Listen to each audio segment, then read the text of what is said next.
How are we doing, Robin? We are streaming. That's a good start.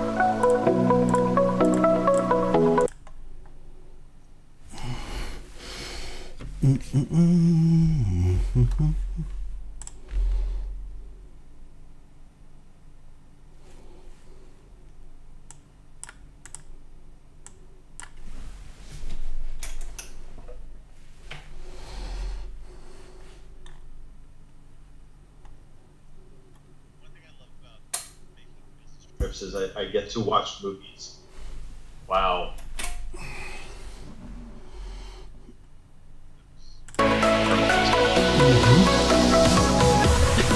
Okay, check this. Check. Hello.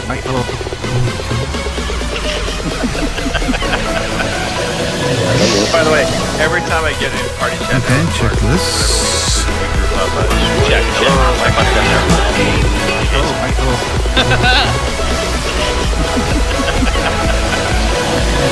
By the way, every time I get in party chat. Okay, check this.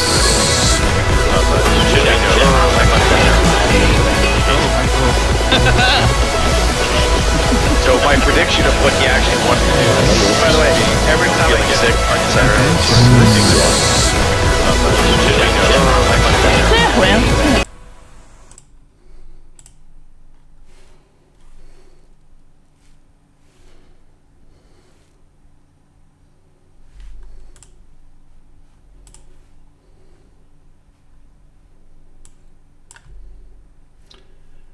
Okay.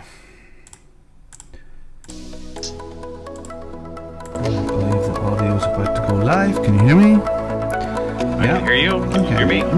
Ready to rock and roll? I think so. Ready to something. Do it. Do it. No.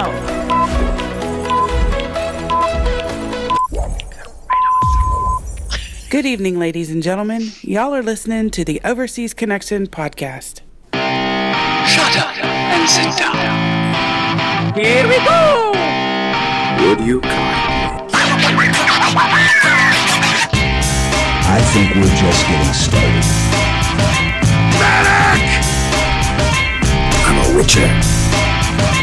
I think this is more than you can handle. He sits on his ass all day. Let's do this. Hey everybody, thanks for tuning in to episode 515 of your Overseas Connection podcast. Today is February 24th, 2019, and we are a mature, more wise video game podcast that, just a little bit off-center, and that's okay, because let's face it, who wants cookie cutter? We are definitely not cookie cutter.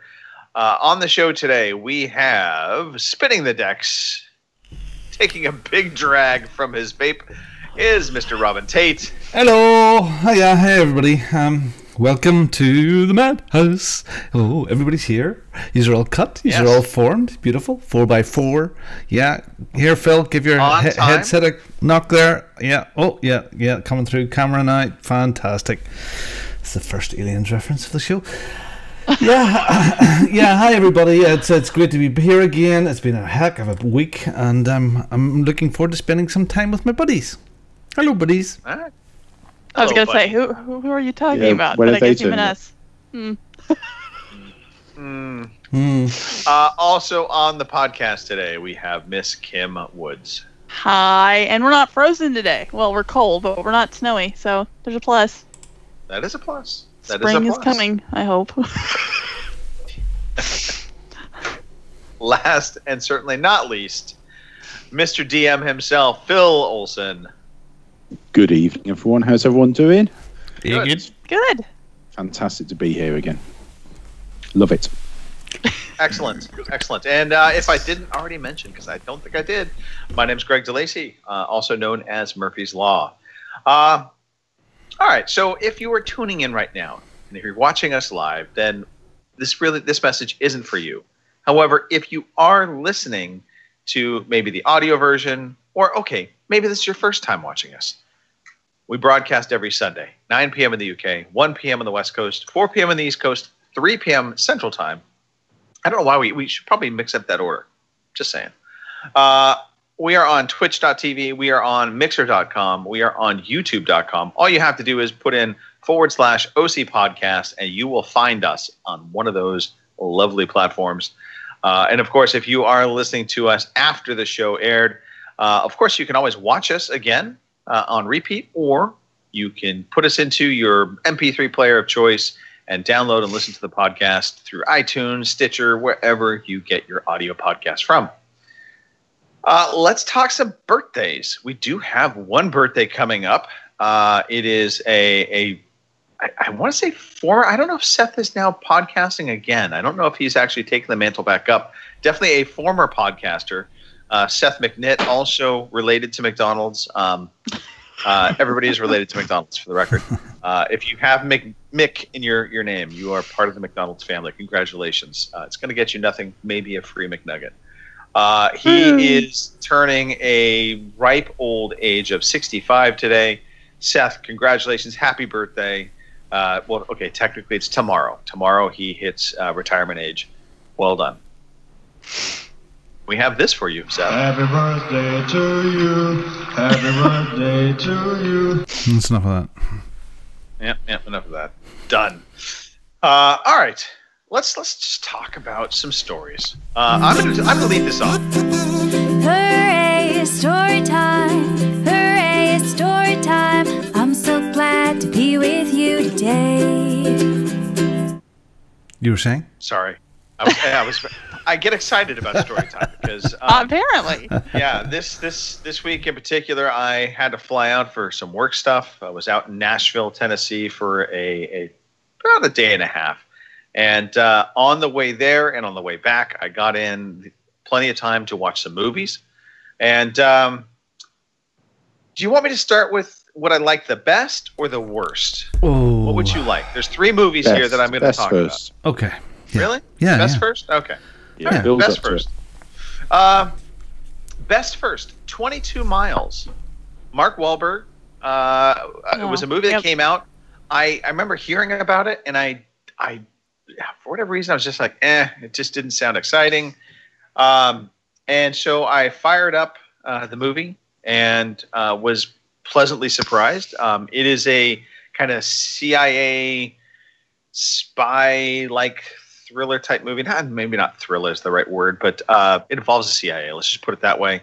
I was really surprised to see that it has the actress who plays Maggie from The Walking Dead. She is in it, plays a prominent role, and really, really does a good job in the movie. I won't spoil it, but I would say it's worth watching. I understand why it wasn't probably reviewed more favorably by critics. I think the ending isn't necessarily, going to win any awards, but I think up until that very last kind of component of it, it's a good movie.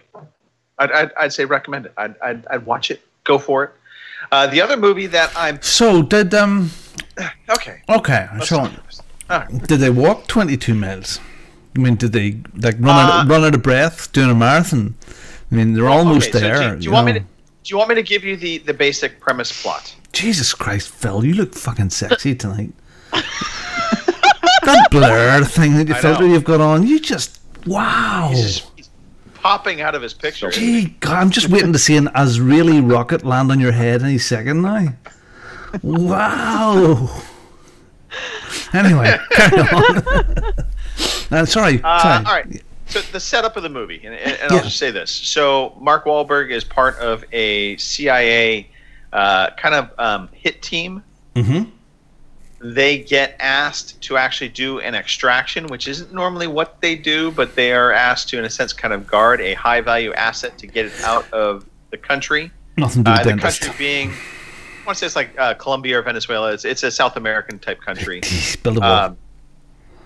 It might not be in somewhere. I don't know. Anyway, it's some bizarre. I'm totally ignoring it. Somewhere we don't know. Yeah, it's a foreign country. They have to travel 22 miles to get to the airfield where he's going to be delivered. Uber? So that's the premise. Yes, Uber. Uber is picking up 22 miles away. They need to drive him to there for Uber to pick him up and get him out of the country. And so that is the basic plot. Excellent. Okay. All right. So going down. Next movie. Yep, next movie. And this is only down because I only got halfway through this movie. For some dumb reason, I didn't look at the rest of my flight time, understanding that I wasn't going to be able to actually finish watching a full movie. But the movie Overlord. So this came out just this past year. It's set in World War II. It's basically, if you want to think about it, it's Wolfenstein. Yeah. Sorry, Wolfenstein! It's the Nazis are experimenting on people, and they're creating basically zombies. Oh, yeah. So halfway through the movie, really got liking it. It was suspenseful. It had a couple little jump scares, nothing too crazy. It feels it's building up to the zombie component. They don't just throw it at you right away. So a good chunk of the movie is a lot of setup, which I at first was, I don't know. These kind of movies, sometimes you don't want the setup to be there.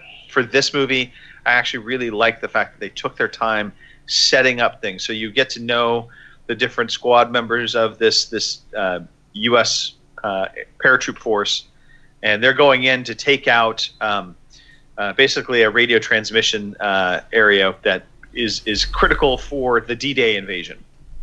So they're supposed to get in there, take this radio tower out, and upon getting to the village where this particular radio installation is, they also discover there's another facility there where they've been taking villagers into, and conducting experiments, as well as captured prisoners of war, that kind of thing. It sounds like a Ubisoft game.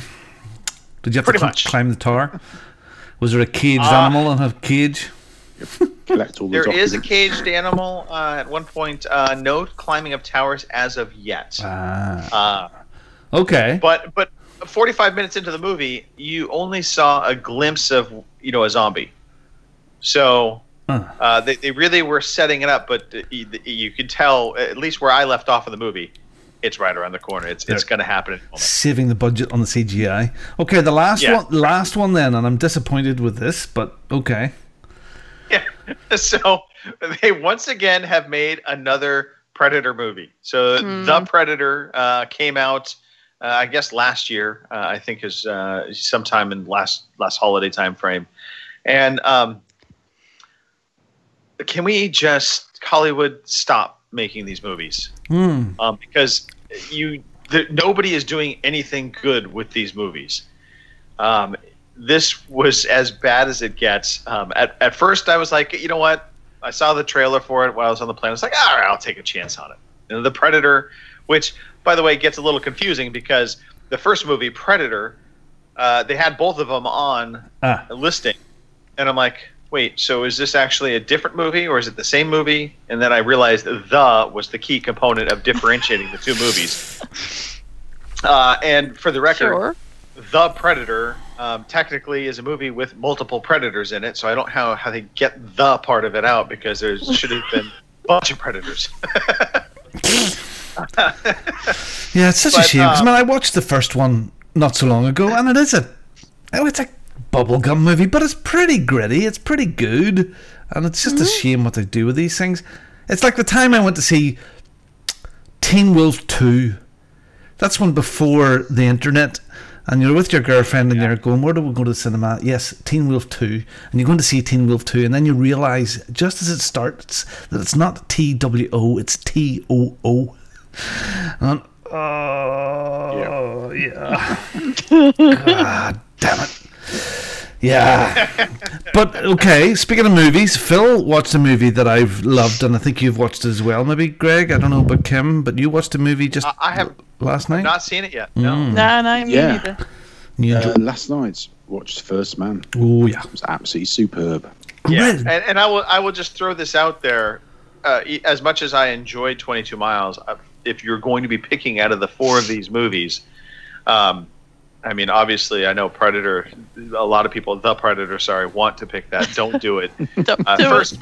First Man should be first choice. Yes. Gotta say, you had a better selection than I did than I had in my hotel the other week.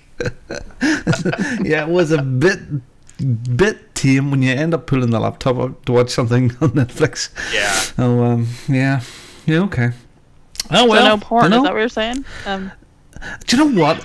I'm a member of this is IHG hotel membership thing. In fact, yeah, thank you IHG. They sent me some Amazon vouchers.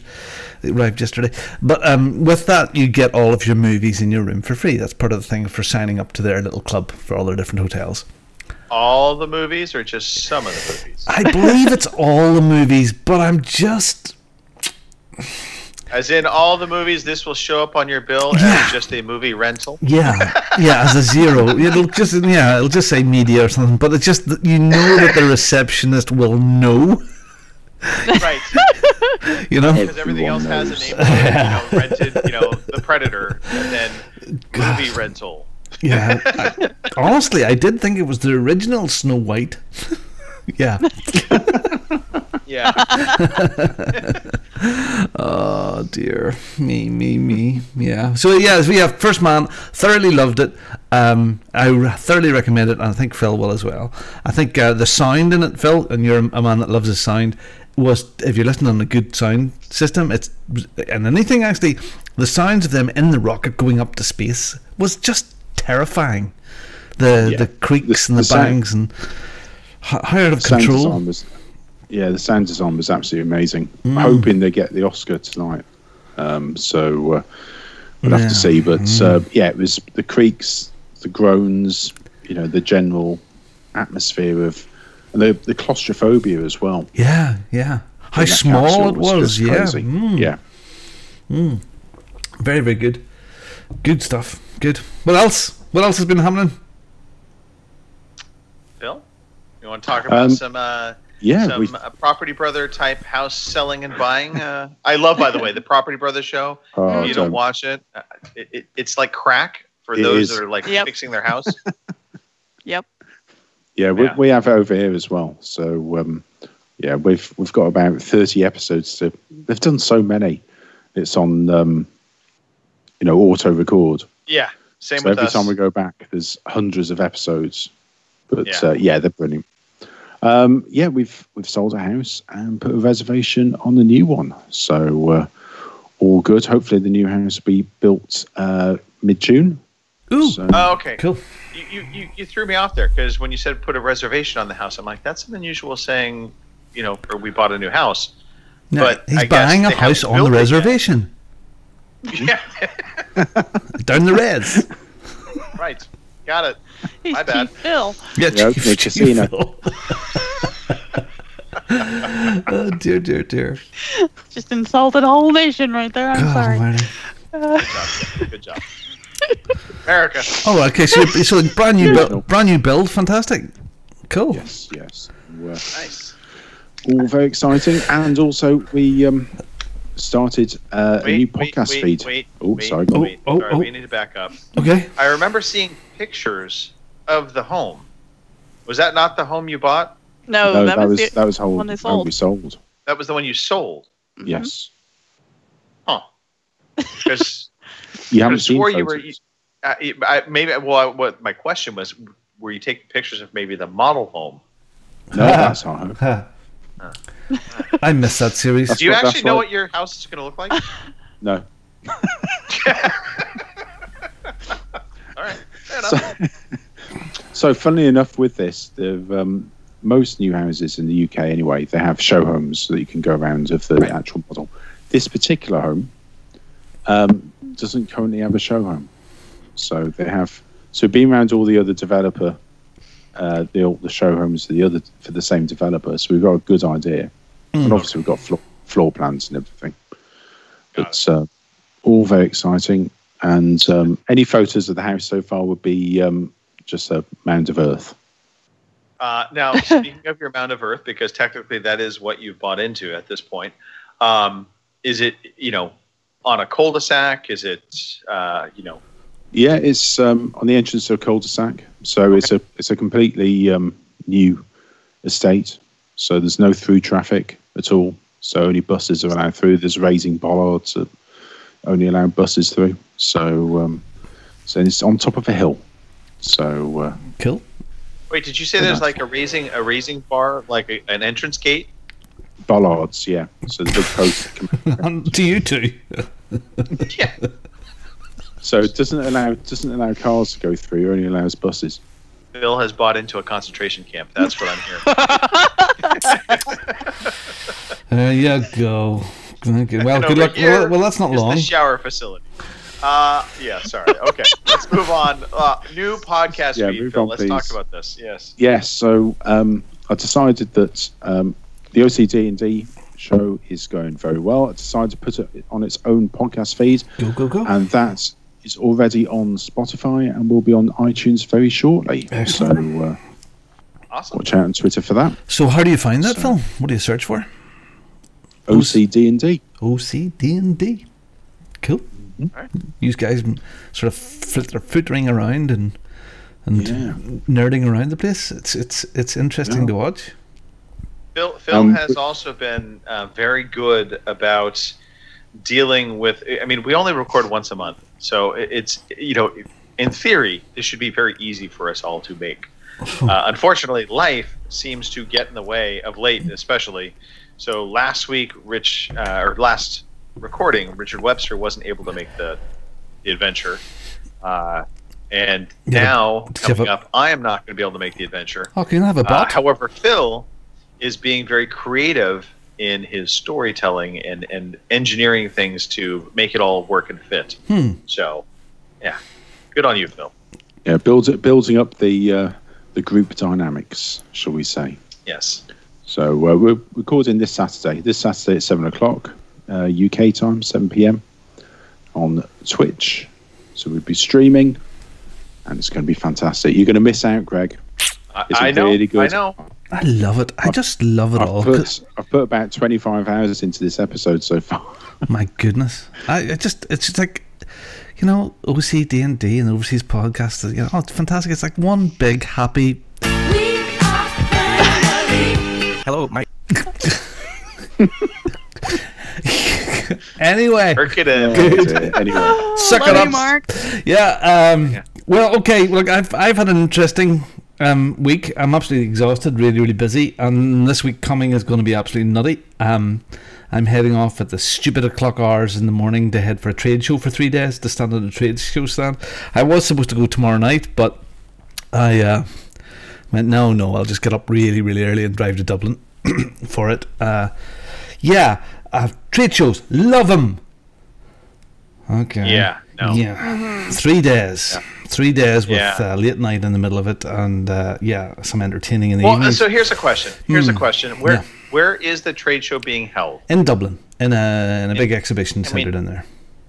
Okay. Is there anything like local nearby that's like fun to go hang out at? Oh yeah. It's called Dublin. It's called Dublin. Jesus Christ, man. It's Dublin. It should be fantastic. But you know what? I'm 50. I don't care anymore. I've been at trade shows for friggin' 30 years. See, what I'm getting at is, so we'll have, similar to you, Robin, trade shows. I'll have to go, do the booth duty. That's what I call it. You do the booth duty. You're manning the booth. You're there answering questions from potential customers. So, it's the pair bills. Yeah, it's great. Fantastic. Yeah. But they're so much better when they are in a place that you want to go visit. And what I mean by that is they're better when they're in Vegas. That would be good, yes. But an Irish catering exhibition in Vegas may have limited numbers. I mean, look, now you can. You'd be surprised, Robin. Yeah, I suppose so. There are times when you do the silly thing. So you go out at night with a supplier or with bits and pieces, and those sort of things happen. And you maybe have too many fizzy pops, and you see people suffering the next day. I think there was one time with this company I really did really, really bad, and I think it was the 3-day show, and the third day of the show, the night before, the brandy had kicked in. We'll have a brandy and another one. And I remember excusing myself for the stand. Says, look, I just got some emails that I want to send. I'm just going to go and do it in the car. So I got to the car and wound the seat back and went to sleep for a good hour because I could barely not talk, barely stand up of it, and never again. So I've tried to be a bit more subdued. But it's just, you know what, it's great. It's great to meet all the people, but it's a very, very tiring 3 days. So. Oh, sure. You're on your feet, which being on your feet, even if you have a chair, you're typically going to be standing up regardless. No, standing up. It gets tiring. Those show floors are not the most comfortable. And we have an extremely busy stand, so always we pull in a lot of folk. So I will never forget. I'm going to talk trade show stories here for you. First show I ever did in Vegas, I was much, much younger. Probably. The first casino had just opened. No. Second one was open. No. Got on stage with Frank. I was there with. We were all. Yeah, there's people that met Frank, and there was people that shook his hand, and he shook his hand. I hate you. I'm there with a group of guys and gals. We were all young, and I say young, late 20s, early 30s. That is the ripe age for getting in trouble at trade shows. Yeah, you have to do it. You have to. You have to. So we are there, and one of my coworkers, he and I were. So they had us sharing rooms, that kind of thing. And he's like, so we technically were in different rooms, but he gave me a room key, and he's like, "You got to come wake me up in the morning." And I'm like, "Oh, dude, can't you just wait? You're gonna be able to wake up." Well, sure enough, that morning, he's like a no-show at the booth. So I go to his room to wake him up. I walk in. He is there with another young lady. Uh-huh. I'm walking in. There's condoms on the floor. Oh, my goodness. And I'm all, dude, get up. Jesus Christ. Oh, right. Goodness. So, yeah. So I went from that. Last night, one of my nieces, my gorgeous niece, Erin, she had her 18th birthday party. Now, when I was 18, the last 18th birthday party I went to, I think the police were called, and the curtains were pulled off the wall. It was in a private house. My niece is a bit different. So she had all her buddies and her mates, and it was all big family, and we had a local community hall, 2 of the big halls, and in one of the halls they were playing. She's a big hockey player, so all our mates were playing uni hockey, which is like indoor hockey with a puck. Yeah. Okay. Yeah. So they were all doing that. And the other room, I had brought round. They wanted to play Ubisoft Just Dance. Oh. So I brought down a Wii U. I brought around a projector, big screen. I brought around the Nintendo Mini so they could play. The Mario Kart and stuff like that there, yeah. And then I brought down around some music stuff and some speakers, and they danced and partied all night. And it was a great night, good fun, but I'm absolutely wrecked today. So then this morning, I went over to Chickens, and we've never had a chicken attack. And we had a chicken attack last night. Well. And do you know what, Kim? You'll maybe be familiar with this. We lost a chicken. One of our little brown hens.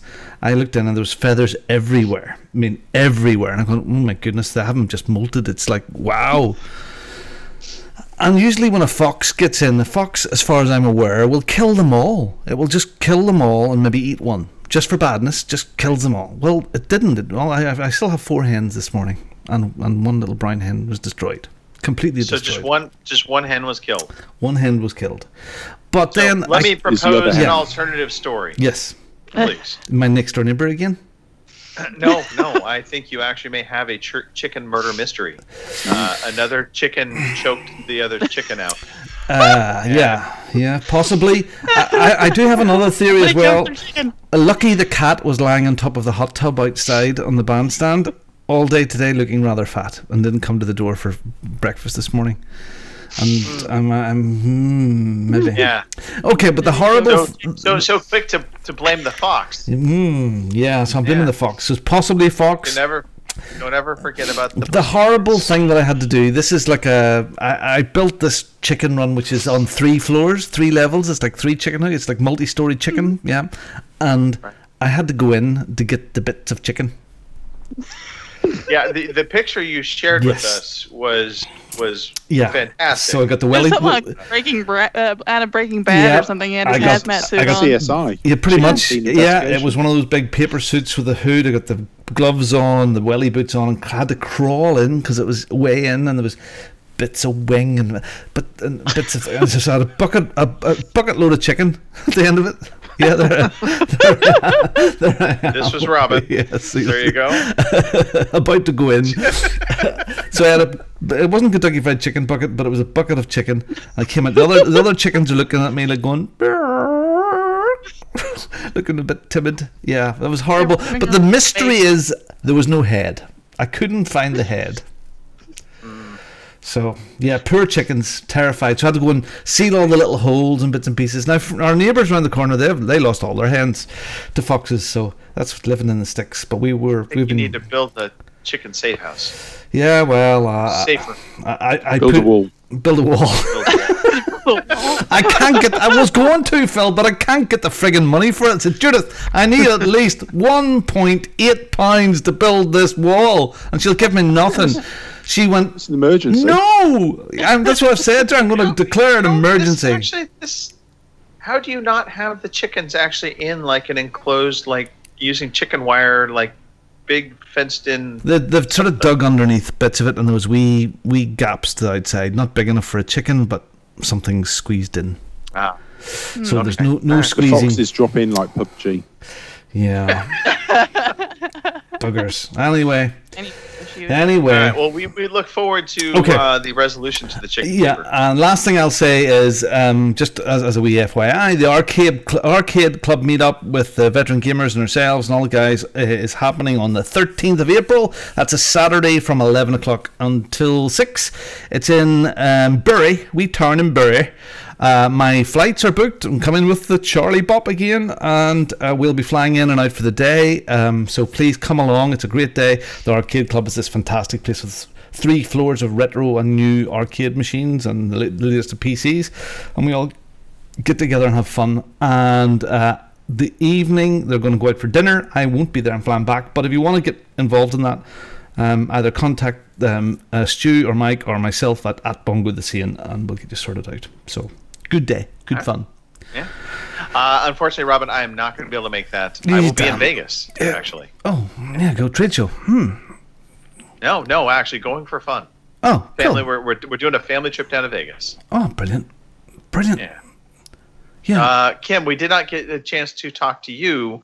What's been going on in your life?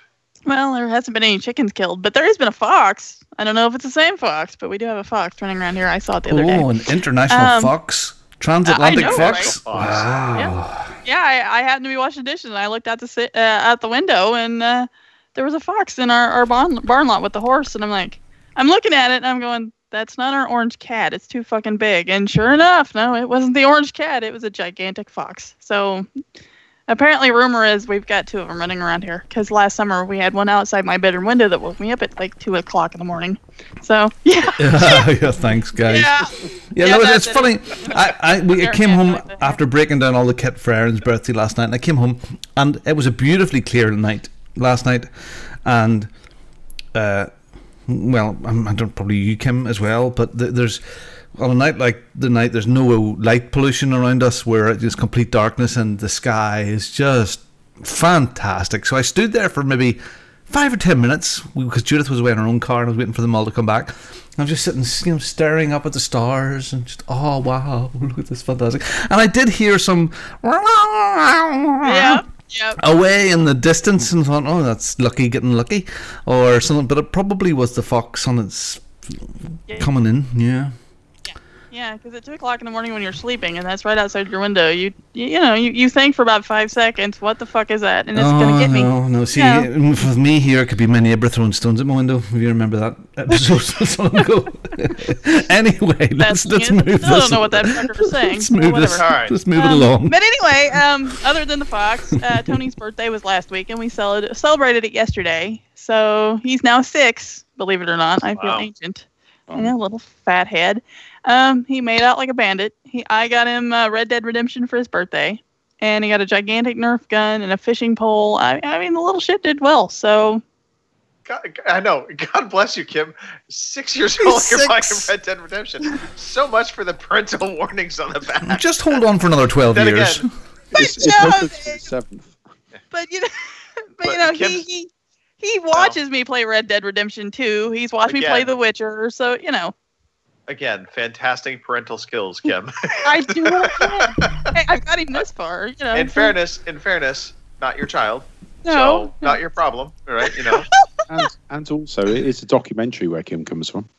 Well, there you go. True. And honestly, I mean, he just wants it to get on the horse, to ride the horse around. I mean, he's not going to follow the story. He has no freaking clue what's going on. So, you know. Just you wait to the day you come in and he has tied some woman to the railway tracks. You just wait. Yeah. How did you explain the unicorn business in The Witcher 3? He never saw he hasn't seen the unicorn because he missed. Believe it or not, the last time he was here and he's watched me play Witcher 3, he just left, and like not even 5 minutes after he left was when I got the Triss scene with the lighthouse. Yeah, I was like, oh, thank God he left. Because how the hell I would explain that one? Oh yeah. What was that? It wasn't Just Cause. It was was it Far Cry 3, where it gets all near the end. There's like a sort of drug sex scene at the end, and I'm playing, and all of a sudden, you know, Judith walks into the room, and at that point, she hasn't come in any part of the whole game. She comes in at that very point, and he's on top. I don't know whatever was happening, but it was awkward. Yeah, that always seems to be the case. You know, you're playing it. You know, nothing is happening. Everything in the story is progressing fine, and then as soon as the weird shit happens in the game, where it's just awkwardly weird, wives walk in, children walk in. Yeah. God Almighty. Yeah. Little side note on the birthday stuff for Tony. I used to be notorious with my niece and nephew. I would get them the loudest, noisiest toys in the world. Oh, flip me. Karma has fully bit me in the ass on this. It has come full circle. On my house, there's not a moment of silence. The only time it's really quiet in the house is when he's asleep. Yeah. Glenn's away on respite this weekend, and he's away tonight. Comes back tomorrow. But when he's here, he has YouTube constantly on the go, and it'll be tractor pulling. God. Okay, American tractor pulling, car crashes or rally racing car crashes, people falling down. So that will be constantly running in the background. Plus about 6 battery-operated cars, trains, bits and pieces that he will tap. And over the years, we've learned to nerf them or break them. In such a way so they don't make too much noise, but they have to be running constantly. So I feel your pain there. I feel your pain. Yep. All right. Well, let's move on from story time. Mm-hmm. Let's get into some game time. Shall we play a game? I want to play a game. You are one pathetic loser. All right. Well, speaking of losers, Phil. No, I'm kidding. No. Let's talk about games, though. I'm kidding. My character in D&D now is going to die. I know this. Yep. But no, let's do talk about games. Phil, I want you to start this off because you're playing a game that I love. Love this game. I haven't played anything else this week apart from this game. There are 70 achievements. I've got 49 of them. It is ridiculous. The game is Crackdown 3. I am loving it. Absolutely loving it. Can we maybe put in a request to Microsoft to rename this game just Crack? Yeah. Definitely. It's ticking every single box. And to be honest, it's starting to get a bit frustrating now. Right. So I've completed the single player story. First across the line. I've got the achievement for I think 500 orbs and everything else. I've done all the towers. There are just various bits. The driving I don't like at all. I think the driving is definitely not one of the strengths of the game. Yeah, for sure.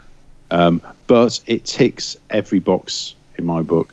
People have been complaining about it, and I can't understand why. It's Crackdown. It's more Crackdown. I've got stuff to say about that. Let's talk about that. Let's talk about that. I know Mark and I talked a little bit about Crackdown 3 last week. I get where the complaints come from, and I don't. Oh, I should not all of them. But I think, and this is my take on the complaints, is that a lot of people are holding Microsoft accountable for a lot of what they were hyping this game was going to be back when it was originally announced, and even just to a few years back, which was, this game was going to, use the cloud, have completely destructible cities. It was going to, have finite ability to destroy stuff. So they had demos where they showed a character being able to shoot pinhole holes through a wall to be able to then shoot through that wall if they wanted, kind of creating their own cover system. Unfortunately, a good 2 years into development, the original game, the original developer for the multiplayer side, CloudGen, I think it was sold off to Epic, I think. Mm-hmm. And so they completely had to scrap the entire cloud-based game. That all got killed. They had to re-engineer the entire thing. And unfortunately, I think what came out from that aspect in the final build is definitely not nearly what they were promising. Okay, so all those things are true, right? Yes. So that's people. But that aside, that's complaining. People complaining about something that isn't there and they feel they're shortchanged by. So I've listened to the IGN guys and read some of the some of the other main media reviews on this here, right. And I have to say, I think they're missing the point, because forget all that stuff, set all that stuff aside. What we have got is fun. It doesn't matter if it's been done before and there's nothing new. Now, it is a beautiful looking game, and the effects in it are still fantastic looking. It's a beautiful art style. But the thing about it is that where IGN and those guys, who I generally like the way they review stuff, I listened to this week's one, they're sort of defending themselves because people were getting at them. But none of them say, this is just fun. And I don't care. I didn't play the first one. I didn't get hooked on it on the first one at all, and so that doesn't matter to me. This here has pulled me in, and I've had an unbelievably busy schedule, 2 or 3 nights over the last week to play this, because it has just something about it. It just plays so well. The story isn't big and deep, but collecting orbs and dancing, the jumping around, and even the shooting is auto aim, and that doesn't really matter. It's just fun. It is. It's the ability to just pick it up for 10 minutes and actually achieve something in those 10 minutes, or sit down for 10 minutes and 3 hours later you're still playing. And I've giggled at it. It's just fun. The weapons are great fun, and as you progress, as bigger and better weapons as always. My completionist sort of OCD inside me starts ticking off. I don't know if I'll be able to get all the, stick and get all the orbs like Mark did with first one with it recently. But it is a great game. And I played a bit of multiplayer, co-op, I should say, with Mark last weekend, and that was really good fun as well. So he joined my world. And we went round, and any orbs that I'd already got or anything I'd already collected were greyed out for me, but I was able to point to them and show Mark where they were, and vice versa. Haven't touched the multiplayer yet, though. So, weapon loadouts of choice, Phil, as you've been playing lots, what are the fun things? Fun things, there's a gun that fires a poisonous bomb. I can't remember the name of it, but that's really good. And right towards the end, you get a gun called the Oblivion, which fires a sort of hole in reality. It's like a gravity gun that sucks all the anything loose, basically, people, even yourself, if you're not too careful, then explodes. But it's great fun. Yeah, there's a plasma as well. A plasma gun sort of thing that fires this white thing that seems really good as my main gun, and then I've got a rocket launcher, and then this other thing that tags people, like it tags about 20 enemies, and then when you let go of the trigger, it goes and gets them all. It's brilliant. Yeah, right. And the bosses, some of the bosses are very easy. A couple of the bosses are, quite difficult, and one of them, I actually found I won't spoil it, but there was a very, very difficult boss to beat, and there is a way to beat him very easily, and it's almost a bit like cheating the game, because you find a vantage point that he can't hit you, but you can hit him. That's cool. But yeah, it's great. You know, really enjoying it. I think I'm probably only a few more hours left before I would give up and maybe try the multiplayer. I'm sort of getting to the edge now where I've collected most things. I've you know, maxing your skills is quite difficult. You know. By the way, if you don't know, you can reach level 6. The level 6 will unlock additional skills for your agents. So I've reached max level for explosives. Okay. And I'm about 5.6 on all of them. Cool. All of the others, apart from the driving. Okay. Well, I've still to get to level 4 on that. Yeah, well, I've been So, easy way to level up the driving is to help you out. There is a new vehicle that just got unlocked through the free DLC. I think it's called the Hulkbuster, something like that. Anyway, it's basically an APC, 6-wheel APC with an autocannon on top of it. Any enemy you kill with the autocannon is driving points. Ooh. So I just block streets and just start lighting shit up with that brilliant. thing. And also, it's got the sort of wanted. I can't remember if it had this in the other games. So you've got a wanted level with the 3 factions. Right, I think they call it lockdown, like city lockdown or something like that. And I had one earlier that went on for half an hour.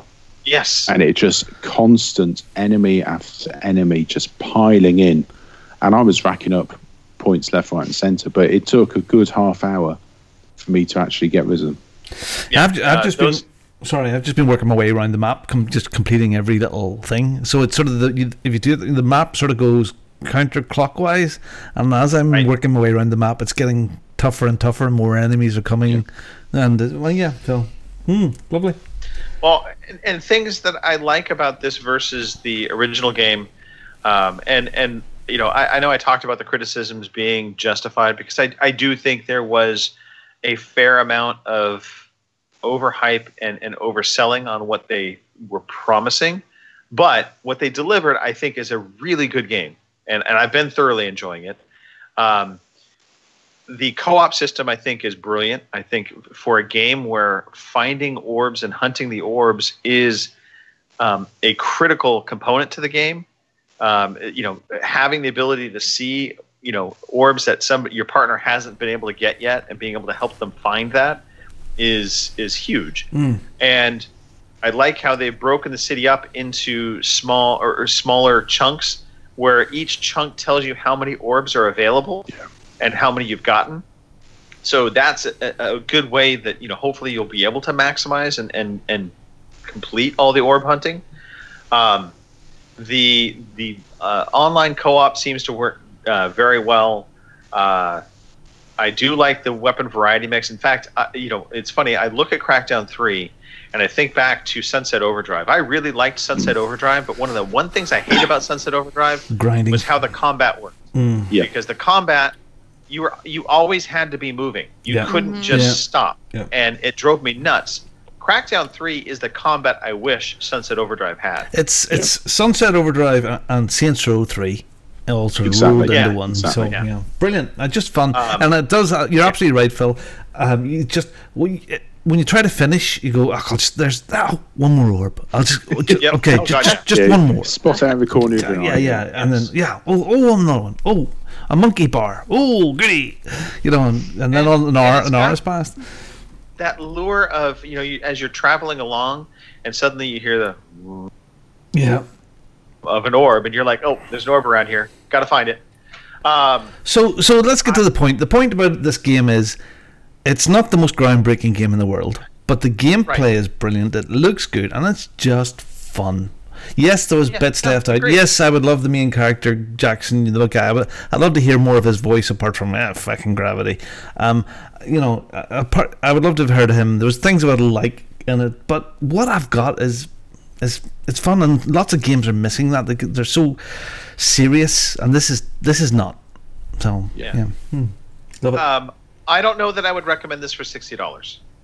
That I will come forward and say. Okay. Yeah. 40 would have been perfect. Yeah. Yeah, and Game Pass is even better. Woohoo! Yeah. No. Yeah. This is, and this is also something that I've heard some criticism of people being afraid of, because they're like, are Microsoft just going to develop games for Game Pass as opposed to a traditional AAA game? I don't think that's the case. I think this just fits. It's a selling point of Game Pass. This isn't a system selling game, but it's a Game Pass selling game, if you ask me. Yeah, well, you have I did try the multiplayer. 4 in there. You can't say that. But of course. I did try the multiplayer. Mm-hmm. I will say this: it was actually a lot more fun this go round than my first time with it. I did the beta test they had for the testing the servers, and I did not get on with it at that point. I tried it this go around. Fun enough. It's very different from the single player, and so it's a little more fast paced. There definitely is the destruction element to it. They only have 2 game modes, and there's no progression system, and I think that is really more problematic than yeah, I think so. It's what was it they said in IGN? It was like Halo 2 at the very beginning of multiplayer, that it didn't have any progression and stuff like that there, so it's a bit behind that way. But I don't even know we'll go there. I'm having enough fun with the single player. So yeah. Well, yeah, and that's the last thing. Sorry, I'm gonna one more thing. The progression system in Crackdown 3, I think, is brilliant. And in the single player, they should have done something for the multiplayer. Different topic, different, but for the single player, I don't think people talk about it enough, and I think it is really worthwhile talking about Crackdown 3's progression system, because as you pick up orbs, as you use different abilities, you gain more orbs, because every time you kill somebody, every time you jump, every time you race a car around, different orbs are going to be triggered. You'll see little bits and pieces coming towards your character. As you level up, 2 things happen. One, you unlock additional abilities, which is new. That they didn't have in the first Crackdown. You now have kind of additional capabilities. So like double dashing, double jumping, additional ammo, additional explosive power, things of that nature get unlocked. But beyond that, on top of that, your character actually grows in their power, in their accuracy, in their ability to jump, even without the additional abilities, the perks that you get. And visually also. Yeah, he does the Highlander bit. Yeah. Okay, so then a game then has been controversial, and you're the only one that has done this, Greg. So there's Anthem. another one that's Anthem. So Anthem. I'm kind of on a mixed bag with Anthem. I love the core of Anthem. When I've played it in co-op, I've enjoyed it. I played a little bit single player the other night, and I definitely, again, see where some of the criticisms are coming in. This is very similar to what happened with The Division when it first came out. It didn't seem like there was a lot to do, other than, they had some kind of clearly defined content, and then it was kind of like, once you're done with that, what next? And I will say this, though. I've seen a lot of people comparing The Division when it first came out and Anthem. I think The Division was actually a little bit more fleshed out better than Anthem, in that I expected a lot more content to be filling the map in terms of places to go, things to do. Mark and I jumped into a co-op session earlier today. Told you play games. And we found several different dungeons and I call them dungeons, but they were places to go where it basically you enter into another zone, where you're just the only ones in the zone, and those were fun. It was cool to explore, but things started to pop up that I was like, well, that's weird that they didn't have that. And the biggest one for me is being able to put a marker on the map. So you go to the map screen, and there's this massive world with all these different locations, that start popping up to where you're like, okay, we could go there. The problem is, you look at the map, you can't put a waypoint down. And so trying to navigate to these specific locations becomes a chore. Like, we had to constantly stop and double check on our heading and make sure we were going in the right direction to get to where we were going. And one was way up in the left upper corner of the map. And I mean, it took probably a good 10 minutes just trying to get there, because we started going and you realize suddenly, we're going in the wrong direction, because compasses as you're flying are non-existent. There's no map or visual cue to tell you where you can go. So I think that is a big miss. Outside of that, the gameplay is real straightforward. I think it's fun, utilizing combos, utilizing the different weapon systems, but they need more variety. They need more content in the world. That is the thing that's lacking from Anthem right now. Yeah, and Joe, they I have think a roadmap. They've talked about it. Exactly. I think you're going to hit the nail on the head here. I think there's a lot of gamers want this to feel. The way they're talking, it's failed, it's crap, it's this, that, the other. It is a new IP. It is fantastic that we have something new. It comes from a good pedigree there, and maybe it will evolve over time. Hopefully it will, but it's nice to see something new. But people just seem to want to kick stuff that is new that isn't just completely perfect yet. I don't know. Is that wrong of me to even think that? Should it be perfect? It's not wrong. I think it's two sides of the coin, because on one hand, people are spending $60 or more to buy these games. So to expect them to have it fleshed out and ironed out, also bugs ironed out, they still have crashing happening. So, and not that is always going to be perfect, but in Anthem, it happened to me 3 times today. It happened to Mark 3 times today, where the game crashed and sent us back to the that's dashboard. Not good. Yeah. That's got to be fixed. And so I think it is not gamers. If you're asking us to spend $60 for a game, and this goes to any game that's had that price point. Look, I think it's our right to be able to say, hey, there's not enough content in this. It's too buggy. Those complaints are legitimate. I'm not going to sit there and say nobody has a right to complain about that. However, I do hope people will give this a chance, whether maybe they hold off buying it for now and wait a little bit. But the roadmap seems promising for this game.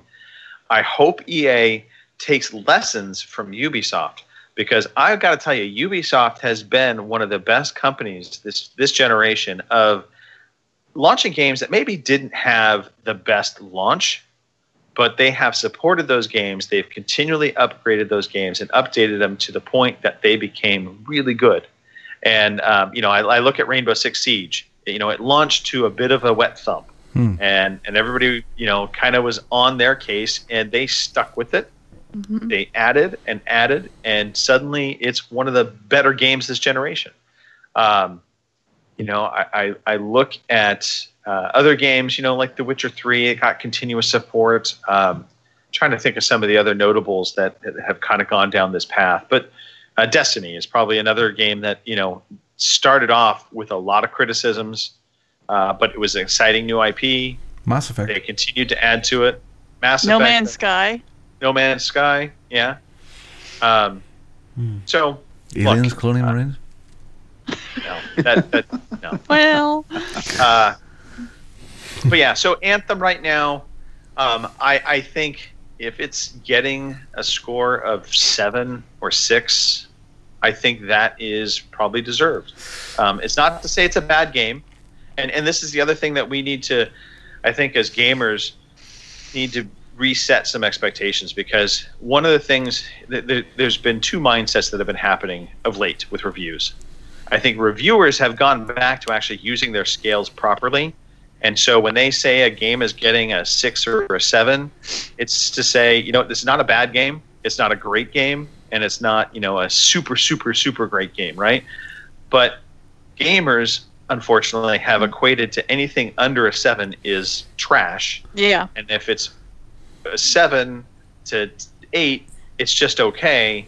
And for it to be good, it has to be 8 or better in the review scores of Metacritic. And that is just blatantly wrong. Holy crap. I mean, need to get away from. Anthem has just blue screened Phil's computer. So for God's sake, Jesus, you really need, do you know what? Trump's going to go to jail for this because he's just buggered up our cameras. Dear God, damn it. The funniest part is I'm on Skype right now with you guys, and I see Phil just very, sitting there looking at me, and I thought this whole time he was just taking in everything I was saying, listening to it. He's just blue screen.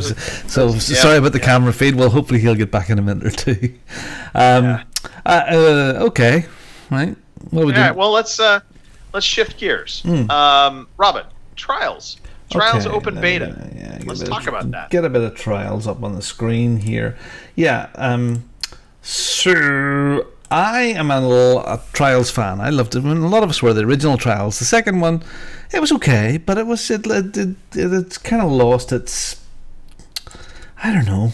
It was a bit too sci-fi, a bit too not even sci-fi. It was the same, but it wasn't as good as the first one. The first one was really stripped back. So this one here, it's sort of back to its roots. It does have spectacular graphics. It's not all in a big warehouse like the first one was, but I think gameplay wise and everything, it is more like the first one. So this is an open beta which is available at the moment. I've played some of it, and it handles fantastically well. There's some big explosions and bits and pieces like it was. The crazy death scenes are still there because when you always come to the end of it, and you come to the end of every level and you get crushed or mashed in some way or another. So and again, it's more Trials, but if you like Trials before, you're all gonna love this, and it'll be a cheapy game. It won't be terribly expensive. Let me ask you a quick question, Robin. I think it was the last Trials game had kind of a crazy editor within it to where people were actually making just games that weren't even Trials games using the editor. Does it still have that? Don't know, because this is just a beta, so it's all of the bits and pieces aren't available. But yeah, look, it seems to have, I'll say, microtransactions, things you can buy. You can buy helmets and buy bits and pieces like that there as well. You get some stuff unlocked.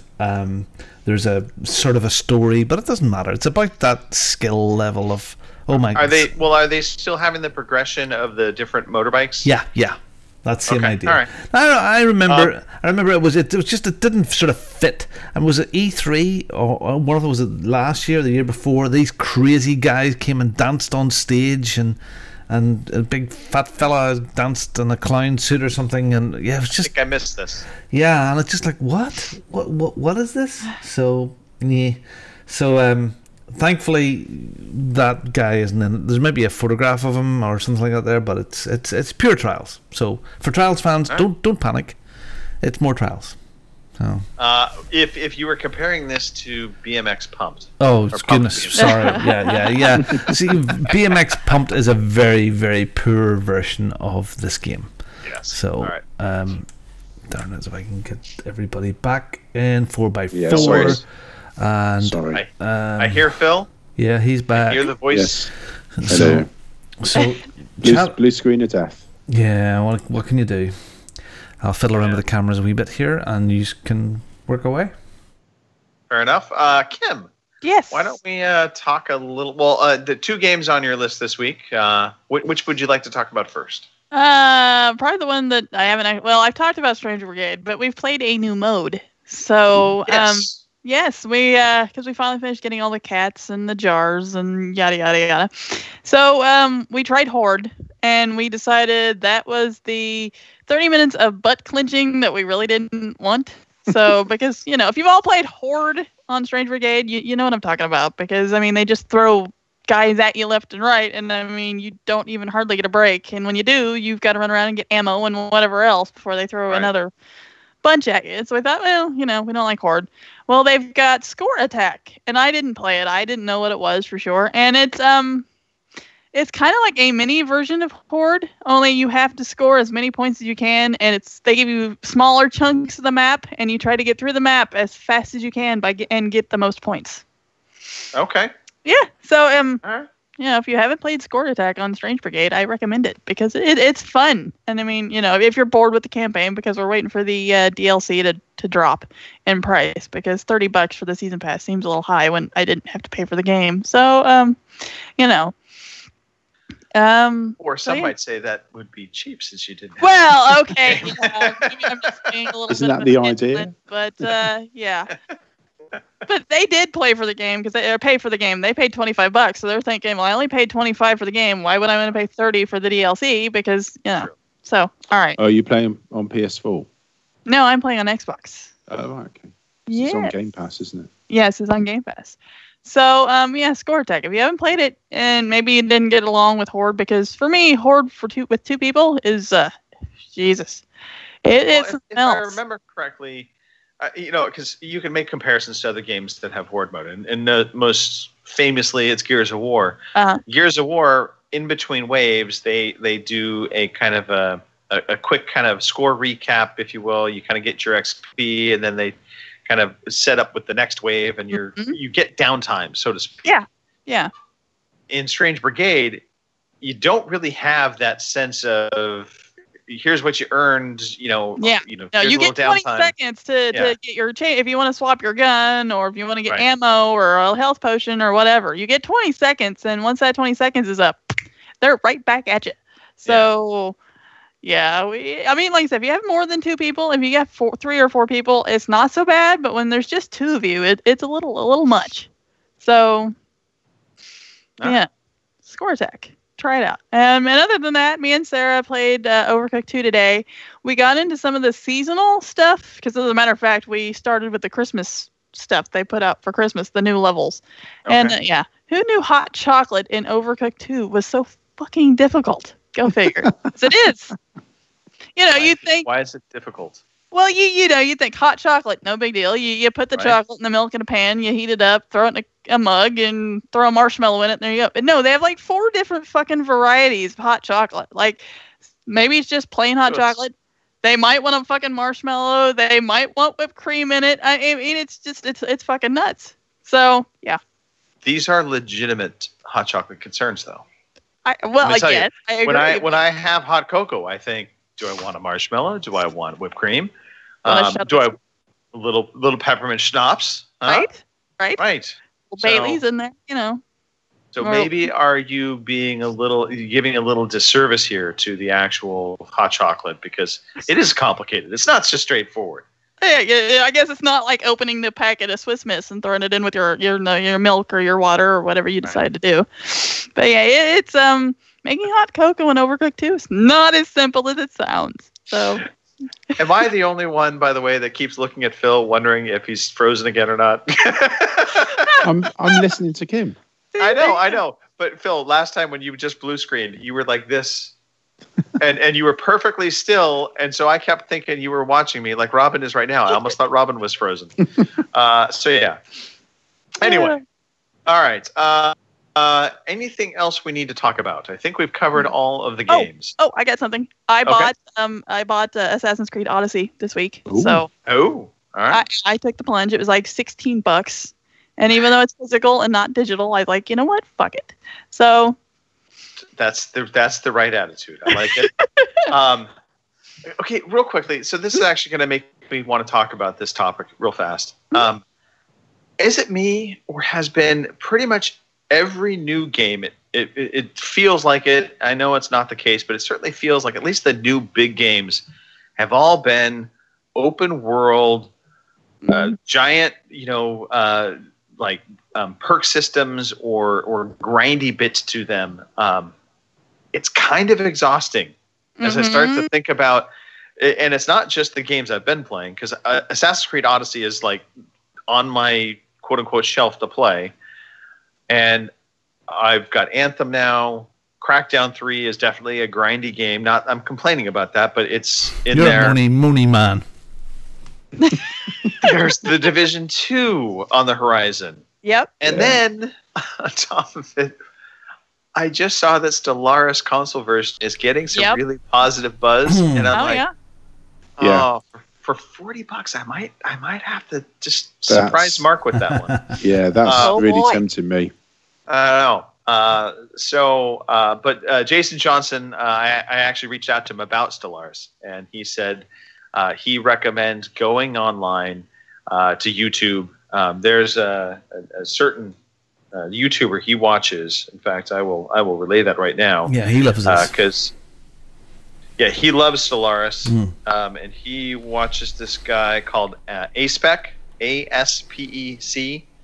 And he plays a lot of Stellaris, the console version as well. I guess he's been showing that off. And so it gives you a better idea of what the game is actually like, because Jason was saying that the trailers kind of seem a little misleading in terms of how much action, quote unquote, you're going to see in it. So anyway,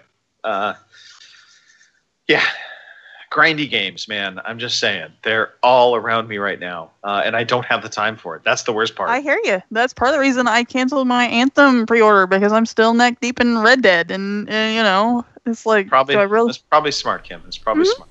Well, yeah, you know my history, so yeah, I'm the same. I've still got Red Dead to go back to. I've got so many. I actually bought an Assassin's Creed. What was not the Odyssey? The other Phil's frozen this time. Oh, Phil's frozen this time. Fucking mighty. Just fix the friggin' cameras. Lost Phil again. Madam, fix the cameras again, and they've all gone again. Anyway, what can we do? Anyway. So I'm the same. And I've bought games. I bought the Assassin's Creed. Not what was the first one? There was Odyssey. What was the next one? Or the one Egypt? Origins. I bought Origins because it was cheap as chips. I bought the South Park game there around Christmas time because it was as cheap as chips. There's so many different big games. And again, what was the one we were playing a while back? Big open world military type thing. Ghost Recon. Wildlands. God, so many. Right? Yes. Anyway, what do you do? Well, hopefully Phil will jump back in again and we get moved on to a quiz. But I mean, are there any different new releases or Xbox freebies for coming up now for February and stuff like that? No, nothing new, really. Nothing new, and they haven't. I don't think we know March yet, so we'll hold off on that. Obviously, next week we'll cover all of that. What we can talk about, why don't we skip ahead to the news, see if we can't recover Phil in time. We can talk about the news, and then we'll hit the quiz after that. Does that work for you, Robin? All right. Here is the fucking news. All right, so it is a light news week. Not a ton of gaming news came out. However, a huge news story did come out, and that is that Nintendo of America's president, Reggie Fils-Aimé, is retiring. Yeah, one of my predictions is right. 4 years late. Yeah. Chris Hamill, did you predict that this week? After 13 years, he is calling it quits. He'll be stepping down in April.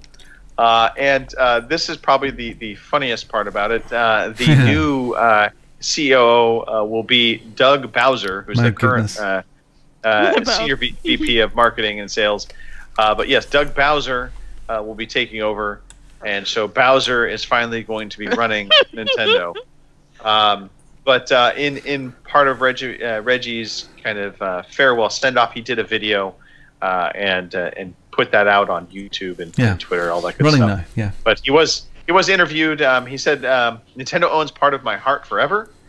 In his statement, he said, "It's a part that is filled with gratitude for the incredibly talented people I've worked with, for the opportunity to represent such a wonderful brand, and most of all, to feel like a member of the world's most positive and enduring gaming community." Clearly, he's never heard Nintendo fanboys getting angry. Right. But he says, "As I look forward to departing in both good health and good humor, this is not game over for me, but instead leveling up to more time with my family, friends, and wife." So, good for him. Yeah. And he, I think, honestly, is a major reason why I think Nintendo really kind of reemerged in the gaming scene. I feel like back with the PlayStation 1, PlayStation 2, you know, we had the GameCube. The Nintendo was not doing great. And Reggie came in. He was part of the Wii, fad. Mm-hmm. And that just took over gaming for a while. They had a miss with the Wii U, but they rebounded really well with the Switch. So, and I will never forget seeing Reggie every E3. He would get up with Jeff Keighley, and he would get together, and they would always have some kind of I think, and they still do this. They would kind of do some kind of little competition in a game or something together in one of their interviews, and he just seems like a genuinely nice guy. It was always nice when you hear him talking. Yeah, he looks scary as hell though when he's just standing. He's a mountain of a man. Big guy. Yeah, well, I mean, Bowser has a pretty good track record as well. I mean, he's came from P&G. I think, did he work with EA for a while? I think as well, or Epic, so his credentials are pretty good too. So it'll be interesting to see how he carries on. You know, I mean, Reggie was never in your face. No. Ironically, I think both Reggie and Doug Bowser both came from backgrounds with pizza companies as well. I would need to look up their wikis, but I want to say that is the case, and I found it kind of funny that they had kind of this similar background element to them. But EA. So I've got a bit of video running on now. It was EA he was with, and it was consumer goods before then, things like washing powder and all that sort of with P&G. He's it'll be interesting enough. But fair play to Reggie. I like Reggie. Yeah, harmless, mostly harmless. Yep. Mostly harmless. All right, next story, which isn't really a story. This is a rumor. A leaked next Xbox spec rumor. There was a video that came out from a French site called Jux Video. And they said basically the next generation Xbox consoles will be announced at E3 2019. I think that's highly probable. Mm-hmm. They said according to the website. Now we already know this information; it's been widely leaked. So take all of this with a grain of salt, because I think some of this could just be them resourcing sources from other articles. I don't know how much faith I have in this, but Lockhart and Anaconda are the code names for the new consoles. We've known this. This has been something that I think Brad Sams reported from the Paul Thurrott site. Jez Corden at the Windows Central also was talking about this. And they claim to have different sources on these. So again, hopefully that is the case, because it would lend validity to this. But if it's just all of them reach to this one person that's been leaking this information, then how valid really is it? But anyway, into more into the specs. So according to this leak, the Lockhart console is going to have a custom 8-core 16 Zen thread processor. It will have a custom Navi custom Navi GPU that's going to have a 4 teraflop GPU, which is interesting there because that's technically lower than the Xbox One X, and it'll have 12 gigabytes of GDR6 memory, and it will have a solid-state 1 terabyte NVMe drive, which is really, if that is true, that is awesome, because that is a super fast internal drive. So the thought is, even though it technically has lower teraflops than the current Xbox One X, the CPU is much more improved, the storage is improved, that it would be a quote-unquote better machine. The Anaconda, which is supposed to be the equivalent of the Xbox One X, also has that custom 8-core 16 Zen processor. It, however, has a custom GPU that can do 12 plus teraflops of GPU power, and that effectively doubling what the Xbox One X does. And it has 16 gigabytes of GDR6 memory, and it also, according to this leak, has the same solid-state terabyte drive. Yeah, well, we'll find out soon enough. You know, it's yeah. It's all guesswork. Yeah, it is all guesswork. You know, and again, some of this I think just might be educated guesswork because of rumors from other people. You know, and then they go on to say that you know, Halo Infinite will be a launch title. Well, I think any of us could have guessed Halo Infinite would be a launch title based on the premise that Halo Infinite is coming out in 2020, and the next Xbox likely is coming out in 2020. Doesn't take much to draw the connections there. So anyway, I think it's going to have to do something pretty major to get people to upgrade from the X, because they said, you know, you should be able to play the same games on any generation.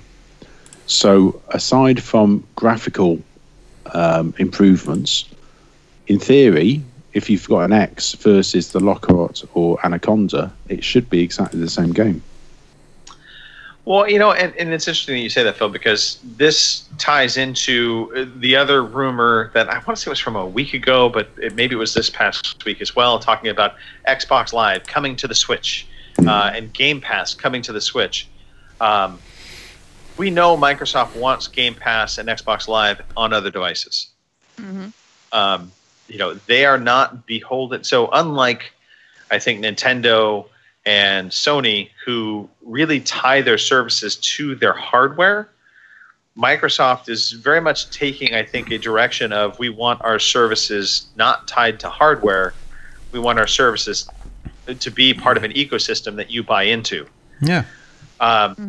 They still, you know, this is just like the Surface business. If you think about it, Windows 10 and the Surface tablets and the Surface laptops that they make, they put Windows 10 on every device they can, and you've got, you know, PC makers like Lenovo and Dell that are making laptops, they're making tablets, they have this OS built into them, and yet Microsoft also produces a Surface tablet that really is a competitor to all of these. Oh God, that's my laptop of choice that I carry with me. I have a Surface Pro, and I love it because it's instant on. It's super thin. I've got a keyboard on it, and I can use it as a tablet.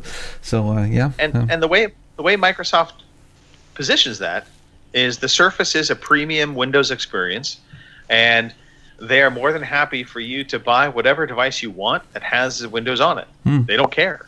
They offer you the premium experience if you want, and you do, you know, it's a more expensive device, comparatively speaking, but they're not afraid to be in that kind of situation, and I think that is where they're going to go with the console stuff. Yep. I think they're going to offer up the Xbox devices as kind of premium console experiences for Xbox, but you can stream your games from your tablet, or you can stream them from your PC if you want using xCloud.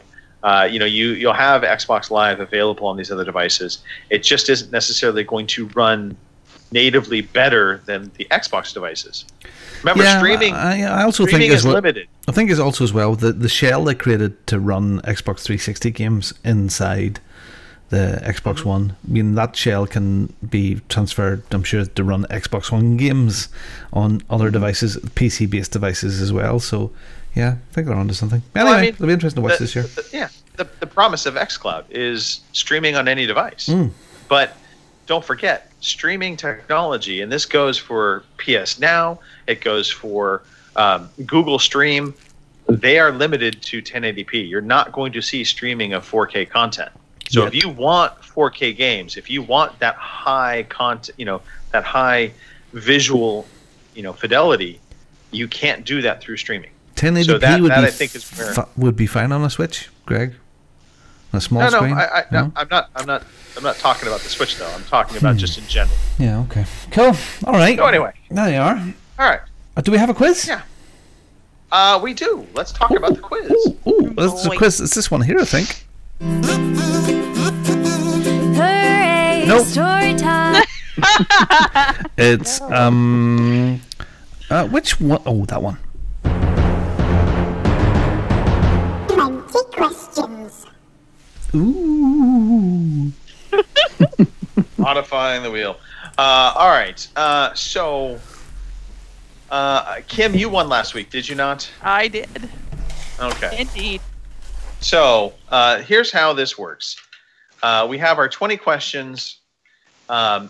Hold on. Kim, you are not eligible to be picked again for selecting the game since you won last week. Yep. It will be between myself, Phil, and Robin. Yep. And I'm basically going to do a wheel spin real fast, unless, Robin, you have it up on screen. Figure you don't. Nope. All right. So I'm spinning the wheel right now.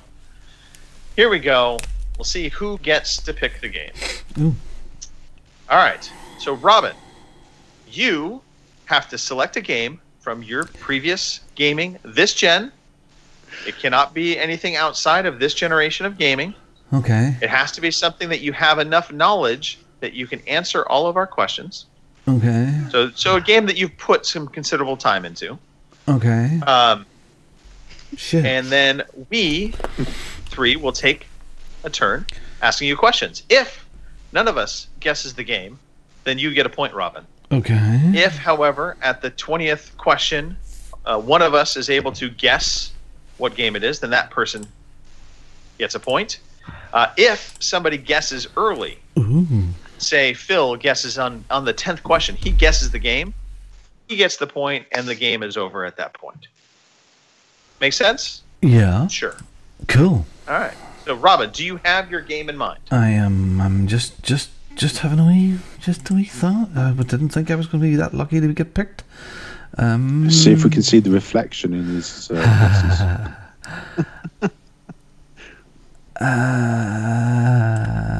Okay, can it be okay, so it has to be running on the Xbox One or a PS4 or a modern PC. Right. Okay, I will write it. So it could be a Switch game. It could be a Switch game. And again, something that you at least have enough knowledge that you feel confident you can answer a question. Okay, I have questions and I have a game picked. Okay, I'm ready. Ready to roll? Blankety blank. We'll start with Phil. It'll go to me, and then it'll go to Kim, and just go in that circle. Ooh. Phil, you're up. Okay. Is this a multiplayer game? No.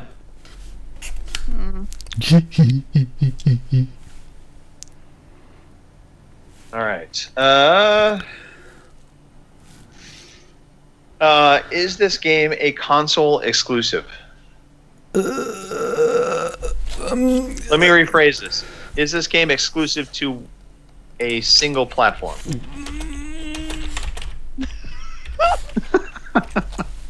Just checking. No. No. No. Not exclusive. No, definitely not. Okay. No. Okay. So No. this is definitely on multiple multi-platform platforms. game. It was available on lots of things in PlayStation 4, Xbox One, and other things. Okay. Yes. Okay. Kim? Okay. Is this game a remaster? Is it a remaster? Mm-hmm. Yes. Huh.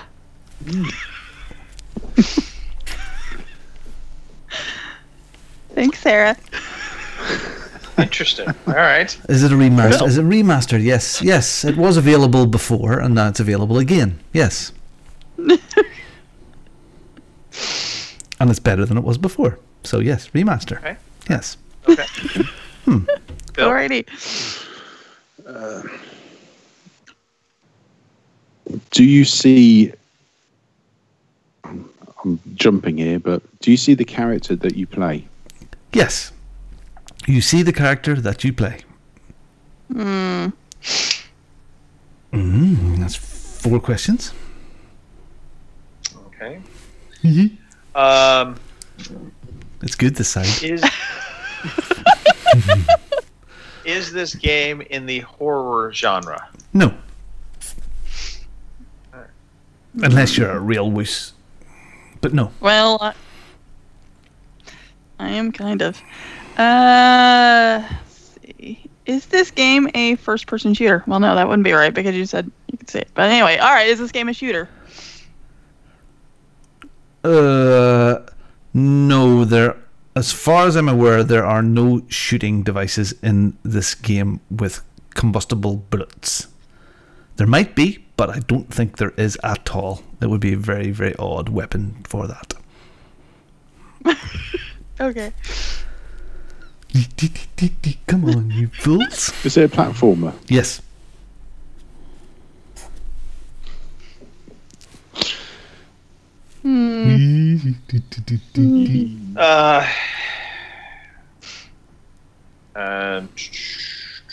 Do you play as a human? Yes. Wasn't what I thought it was. Yeah, same here. Blew me out of the park. Ooh.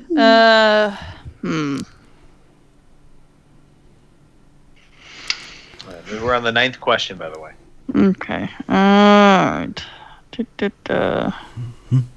Crap, I don't know. It's a platform. Are there any sequels? Grasping at straws here. Yes and no. Not direct, but there are spin-offs. No. There are no sequels to this game whatsoever. No, but there are some very similar ones, but nothing to do with this. Okay. Do you play female? No. But I'm not assigning gender to the character, so if he wanted to be female, he could be.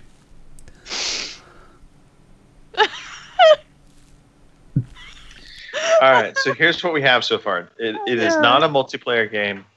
There's no multiplayer in the game. It's not exclusive to a platform. It is a remaster. So this came out in a previous generation and was remastered for this generation. It is done in the third person. It's not a horror game.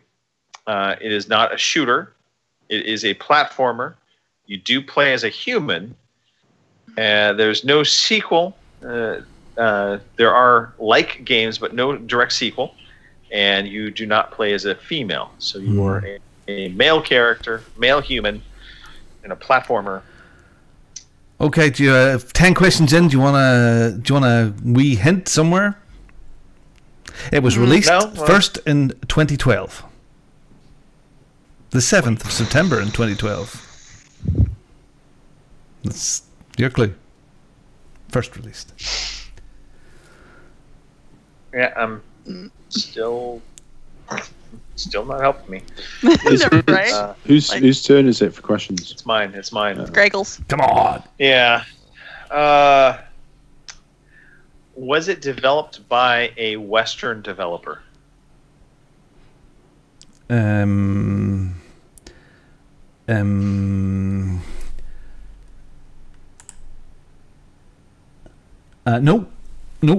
was not. They are from Vancouver.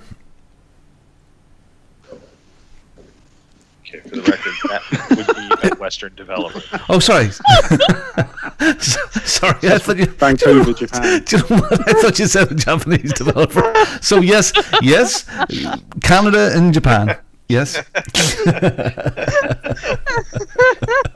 Oh, dear God. Oh, dear me. I appreciate the Vancouver. That is a big hint. Mm-hmm. Who's up in Vancouver? EA is up in Vancouver. I don't know if Ubisoft has a Vancouver studio or not. All right, Kim, it's your turn. Okay. Jeez.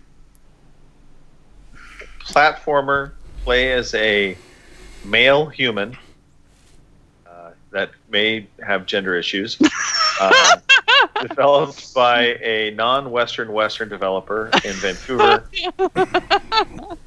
Okay, another hint. It had a aggregate score on Metacritic of 90%. So whose turn is it for questions? It's Kim's. Mine. Okay. God. Right. Shit. All right. Come on. I don't know because platformer. Well, and what I thought, and humanoid. Well, that doesn't go together at all. So, I know. he like blew like 3 of my guesses right out of the fucking water. So I'm like, all right, well that's not it. It's not and it's Yarny. probably something I played. No, it's not Yarny or Spyro or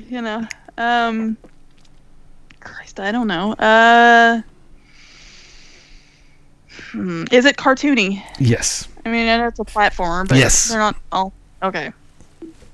So you said there were no guns, but does it throw things? Yes. 13. Okay.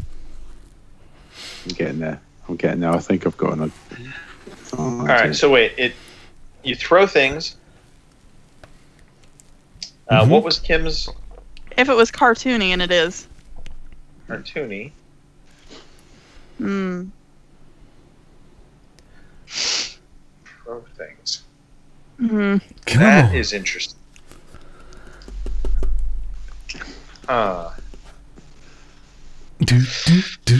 Hurry up, come on. Gotta move you along. No, I know.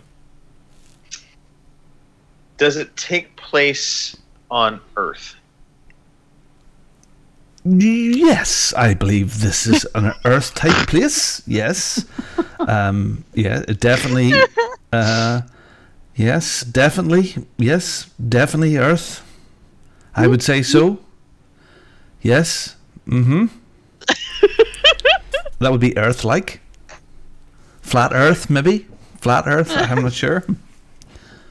All right. Come on, Kim. Oh fuck! Is it me again? Oh, all right. Damn it. All right. Do you have a sidekick? Not really. There might be somebody there now and again, but not as a part of the main game. But okay. Yes, sidekick would be a thing. Yes. I'm gonna have a guess. Okay. Is it Mark of the Ninja? Oh, ding, ding, ding, ding! Wow, look at that. Very good, Phil. Good job. Wow. It was the cartoon bit at the end and the throwing. I would have never. Excellent. Excellent. Yeah, there you go. I wasn't going down the Mark of the Ninja path, but that totally makes sense now. On 16th question, Phil Lee gets it and wins. Very good. I like being on the side of it. Good stuff. Oh, mate. Excellent. Did anyone else in the chat get that? Nope. So there you go. Yes, that's a point to Phil. All right. Phil on the board. Did we put his point in there? We did? No, I had a point already. All right. Phil at 2, tied with Kim. Cool. All right. Excellent. Which I think means Phil next week. Actually, I think that means you pick next week, just so you know. Oh, okay. There you go. All right. Cool. Well, I think we can push over to new releases. Kim? Alrighty. Your new releases for February 23rd through March 2nd are Anno 1800 for the PC on February 26th, Dirt Rally 2.0 for the PS4, Xbox One, and PC, also on the 26th, The Lego Movie 2 for the PS4, Switch, and Xbox One, also on the 26th, Stellaris Console Edition for the PS4, Xbox One on the 26th, Delta Rune for the Switch on the 28th, and Dead or Alive 6 for the PS4, Xbox One, and PC on the 1st of March. Ooh. All right. Those are the new releases. Am I the only one surprised they're still making Dead or Alive games? A little bit, yeah. Do they still have the boob dynamics? Yes. I think so. Yeah. I think so. Yeah. Scantily clad, nubile little girlies. Yeah, not. Yeah. Boobs bigger than their head. Speaking of which, victory achieved. Before I say anything further, yes, victory is achieved. Victory achieved. When you finish a game, like Phil did this week when he finished Crackdown, he took a beautiful picture of himself with filters and everything and bunny ears with the credits of the game in the background, and he tweeted that off to @OC_podcast with a hashtag of victory achieved. And why did he do that? Well, minutes of fame because we get retweeted to our lots of followers, and yes, we do that. But he gets entered into a draw to win money. And at the end of January, February, March, we'll have our next draw for £15 or $20 for buying games, PSN, XBL, Steam, whatever you want it on. And this week, the people that completed games, Danak TQ finished Kingdom Hearts 3, bless him. John Mouse, Tony Hawk's Underground, Blast from the Past. My goodness, he pulled out the old stuff to get that going. Mr. Miyagi, with Verbal Rob's help or suggestion, finished Yakuza 5. Filthy finished Crackdown 3, and he was first across the line with that. And then we have a run just there this afternoon. PG Tips, he went to Return to Arkham, Super Bomberman R, Abzu, Yukos Island Express, and for some reason or another we don't have Celeste on there, which he finished to 100%, and there was one more that he'd done. Smokes. Yeah, 100%, and I can't remember. Oh, yeah. I feel like he was homesick like an entire week or something. Yeah. And the Last of Us, it was Before the Storm. So very, very well done to you. So get finishing your games and send us the victory cheese off, and you could win some money.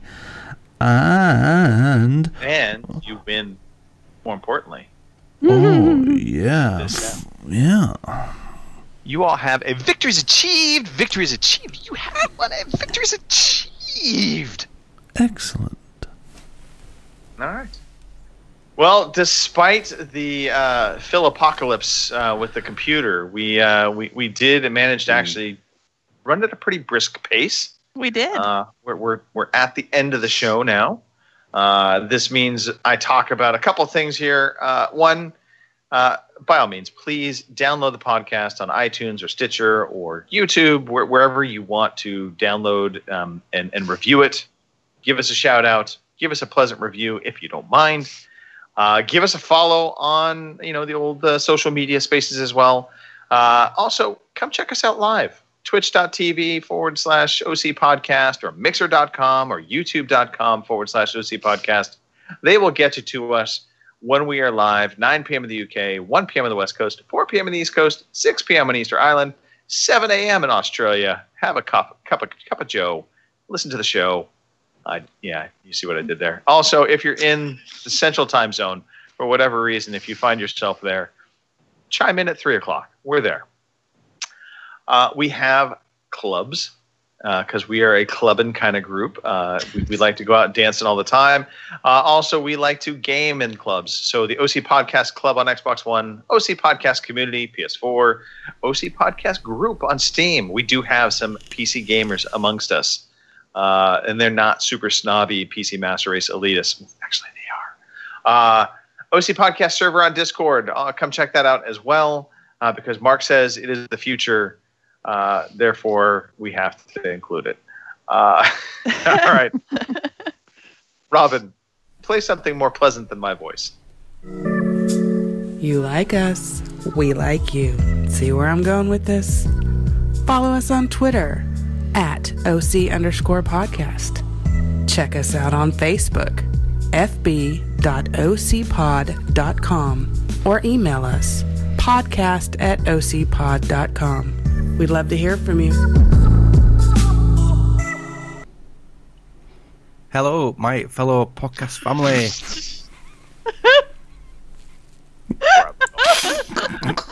All right. Let's wrap things up with Blue Screen Phil. Phil, why don't you start us off? Thank you. Well, you can catch me on Twitter @Filthy and on the OCD and D Twitter. I'd like to thank Dell for making my laptop crash. Here, Phil, twice. Did it look like this? It did. It did. Yeah. Twice. Nice £1,500 laptop that doesn't seem to like doing stuff. And big shout out to Robin. I threw you a couple of curveballs there when I crashed. Oh well, no problem. So well sorted. And thanks to you guys as well. It's been a good show. Kim. Alrighty, I'm going to shout out our shatters off the bat before I forget. We have RCGC, John Mouse is in there, Commander Root, Slow Cool, Apricot Droopfruit, Teflon 12, and Host _ Giveaway was also in there. You know, decide who's the real person, who's the bot, whatever. Anyway, that's me. I'm GamerGirl27, or on the Xbox, I'm GamerGirl GURL_27, whatever. And you'll find me on Twitter, on Facebook, Discord, whatever. I want to shout out you guys. This is always fun. Even when I'm, dragging my ass and I'm tired as hell, it's still fun. I'm still here. So, yeah, other than that, Mother Nature, get your shit figured out. I think we're supposed to reach like 45 this week. So I'm looking forward to, the shorts. I was going to say, break out the sunscreen and the beach chairs. That's right. I'm ready for the shorts and the tank tops. Let's go. Let's get this shit done and over with. And, yeah, I guess that's it. How about you there, Robin? Fox, cat, or neighbor, leave my chickens alone. Okay? I blame the fox. Okay, it's... I think the cat. I'm blaming the cat. Yeah. Oh, the cat wouldn't do such a thing. Pussy's always biting at me. So yeah, I'm Robin Tate. You'll get me at BongoTheSane or bongosbits.com. Yeah, if you see me online, please invite me to a game or jump into my game. I'm more than happy to chat. Yeah, fun. And Phil, no problem. Maybe a year ago I would have panicked like mad, but we got through that all okay, so we can handle a blue screen, and you changed positions throughout the show, so that was quite good. Mark, I hope you're feeling better. Nicole, you too, miss you. And to everybody that listened to the show, thank you very much, and all the chatters that were being there in the live, and I will see you soon. So take us home, Mr. Dalaisai. Need to work on that pronunciation. Yeah. Anyway, all right. Yes. No. Thank you to the three of you for being on the show most of the time. Phil excluded, of course. Want to shout out to the listeners as always. You sure that was supposed to be two fingers and not one, Phil? I do want to shout out the listeners. We really do appreciate you guys tuning in whenever you do, listening to the show. Taking part in conversations on Twitter. A lot of the stuff happens in the social media space in terms of our interactions with the community. I love it. It fuels my week. So thank you to all of you. And yes, shout out to Nicole and Mark, even Mr. Webster and Gary T. Felice. We do love all those. I'll just say nice people. Yes, I'm behaving. Yeah, there was going to be another shout out. Oh, it was to the fox. Good job. Nothing made me happier than seeing that picture of Robin, like clean suiting himself up to go into the environment of death. Yeah, it's all okay. It's okay. Thank you for listening to the Overseas Connection podcast.